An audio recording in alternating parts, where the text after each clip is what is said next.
வணக்கம். ஓஷோ உலகம். ஓஷோ ஒரு முக்கியமான விஷயத்த உங்களுக்கு சொல்லணும்னு நினைக்கிறாரு. அதை எழுதியிருக்காரு. அந்த விஷயத்தை நான் இப்போ என்ன சொல்கிறேன் உங்களுக்கு. என்ன விஷயம் அப்படின்னா, இப்போ ஞானிகள் அப்படின்னு சொல்லி நீங்கள் பார்த்துருப்பீங்க, கேள்விப்பட்டிருப்பீங்க, படிச்சிருப்பீங்க, அவங்கள பற்றி நிறையா தெரிஞ்சிருப்பீங்க. அந்த ஞானிகள் அப்படின்னு இருக்கக்கூடிய ஆட்கள் அப்படின்னு இருக்குல்ல, இல்லாட்டி ஞானிகள்னு சொல்லிக்கிட்டு இருக்கக்கூடிய மனிதர்கள் இருக்காங்களே, இதில் எத்தனை பேர் உண்மையான ஞானிகள் அப்படின்றத லென்ஸு வச்சு நீங்கள் தேடணும்.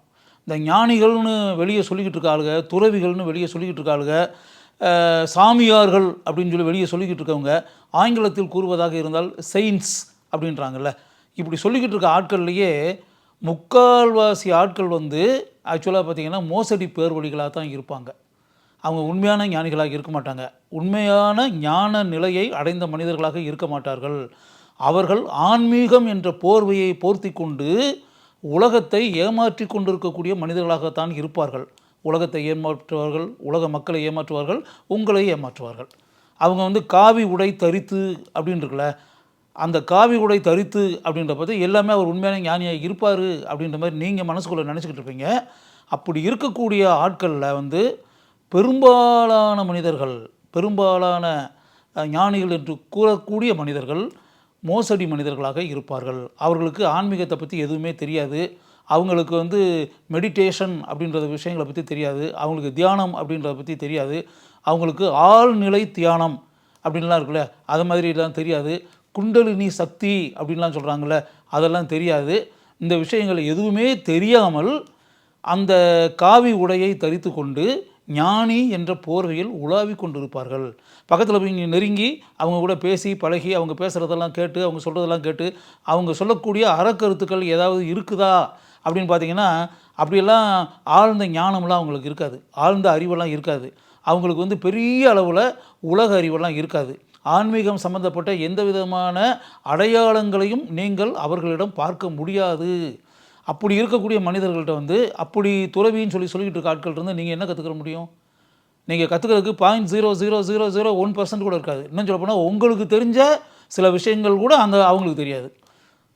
அப்போ அவங்களுக்கு நீங்கள் மதிப்பு மரியாதை கொடுக்குற அளவுக்கு அவங்க இருக்காங்களா? மதிப்பு மரியாதை கொடுக்குற அளவுக்கு அவங்ககிட்ட என்ன இருக்குது, என்ன திறமை இருக்குது, என்ன ஆற்றல் இருக்குது, என்ன அறிவு இருக்குது, என்ன ஞானம் இருக்குது அப்படின்னு இருக்கு இல்லையா? அப்போ இப்படிப்பட்ட மனிதர்களை துறவி என்று நினைத்து, ஞானிகள் என்று நினைத்து அவர்களை பின்பற்றி நடந்து செல்பவர்களுடைய நிலை என்ன ஆகும்? அவங்களுடைய பொன்னான நேரம் வீணாகும். இது ஓஷோ சொல்லக்கூடிய ஒரு வகையான ஞானிகள். ஞானிகள் என்று சொல்லக்கூடிய போலி ஞானிகள். இது ஒன்று. இன்னொன்று எப்படின்னா, அவங்க ஆக்சுவலாக உண்மையாக பார்த்திங்கன்னா ஞானிகளாக தான் இருப்பாங்க. இப்போ இது இப்போ சொன்னது ஃபோர்ஜரி ஞானிகள். இப்போ சொன்ன முதல் இனம். இரண்டாவது இனம் என்னென்னா, அவங்க எண்ணிக்கை கம்மியாக தான் இருக்கும், மைனாரிட்டியாக தான் இருப்பாங்க. ஆனால் உண்மையாகவே அவங்க ஞானியாக தான் இருப்பாங்க. ஞானிகள் தான், ஞான நிலையை அடைந்தவர்கள் தான், தியானம் என்றால் என்னவென்று தெரிந்தவர்கள் தான், மெடிடேஷன் என்றால் என்னவென்று தெரிந்தவர்கள் தான், ஆழ்நிலை தியானம் என்றால் என்னவென்று தெரிந்தவர்கள் தான், கடவுள் என்றால் என்ன என்று தெரிந்தவர்கள் தான், கடவுள் தன்மை என்றால் என்ன அப்படின்றத உணர்ந்தவர்கள் தான். அப்படிப்பட்ட மனிதர்கள் ஞானிகள் தான். ஆனால் அவங்ககிட்ட இருக்கக்கூடிய ட்ராபேக் என்னென்னா, அவங்க ஞான பயணத்தை நோக்கி சென்றிருப்பார்கள், ஞான நிலையை அடைந்திருப்பார்கள். அப்படிப்பட்ட அனுபவங்கள் அவர்களுக்கு கிடைத்திருக்கும். தியானத்தில் பல வருடங்கள் இருந்திருப்பார்கள், மனதை ஒருநிலைப்படுத்தி இருப்பார்கள், பேரானந்தத்தை அடைந்திருப்பார்கள், பரவச நிலையை அடைந்திருப்பார்கள். அதிலெல்லாம் எந்த விதமான சந்தேகமும் இல்லை. ஆனால் அவங்க உங்களுக்கு அறக்கருத்துக்களை கூறி, இப்படி நடங்க, இப்படி செயல்படுங்க, இந்த காரியத்தை செய்யுங்க, உலகத்தில் நீங்கள் சந்தோஷமாக இருப்பது என்றால் இப்படி இருந்தால் நீங்கள் சந்தோஷமாக இருக்கலாம், மகிழ்ச்சி கடலில் நீந்தலாம், ஆனந்த பெருவெள்ளத்தில் மிதக்கலாம் அப்படின்ற மாதிரிலாம் பல விஷயங்களை அவங்க சொல்லிக்கிட்டே இருப்பாங்க. பட் என்ன விஷயம்னா, அவங்க சொல்லக்கூடிய விஷயங்கள் எல்லாமே பழைய விஷயங்களாக இருக்கும், ஓல்டு மேட்டர்ஸ். அவங்க எந்த காலத்திலேயோ படித்த மேட்டர்களை இப்போ சொல்லிக்கிட்டு இருப்பாங்க.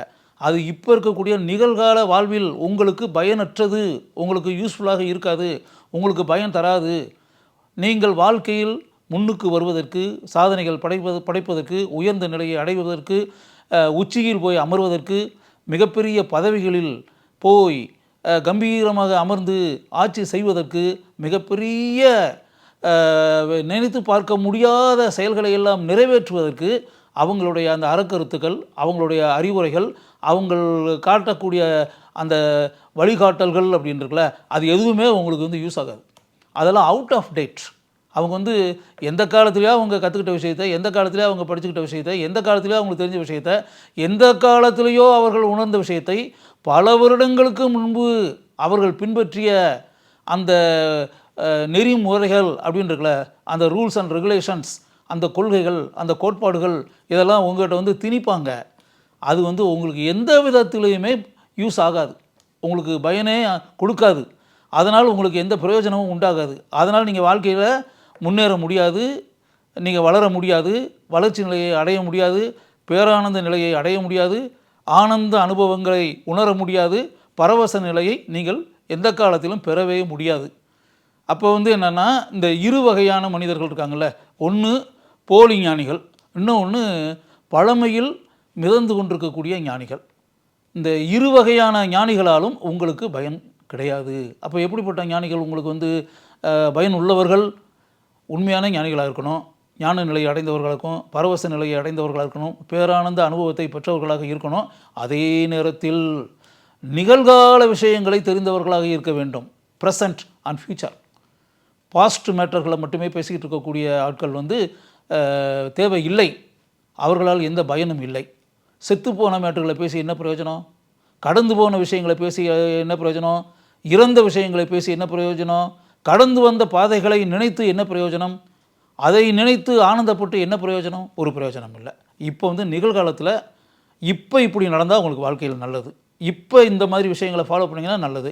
இன்றைக்கி இருக்கக்கூடிய ப்ரெசன்ட் உலகம், இந்த ப்ரெசன்ட் உலகத்தில் இப்படிப்பட்ட விஷயங்களில், இப்படிப்பட்ட பாதைகளில் நீங்கள் நடந்தால்தான் வாழ்க்கையில் வெற்றி பெற முடியும், சாதனைகள் படைக்க முடியும், மிகப்பெரிய ஆற்றல்களை வெளிப்படுத்தி அண்ணாந்து பார்க்கக்கூடிய அளவிற்கு உச்சிகளை நீங்கள் அடைய முடியும். அப்படி அடைய வேண்டும் என்று ஆசைப்படக்கூடியவர்கள் அனைவரும் இப்படிப்பட்ட உன்னதமான பாதையில் நடந்து செல்லுங்கள்.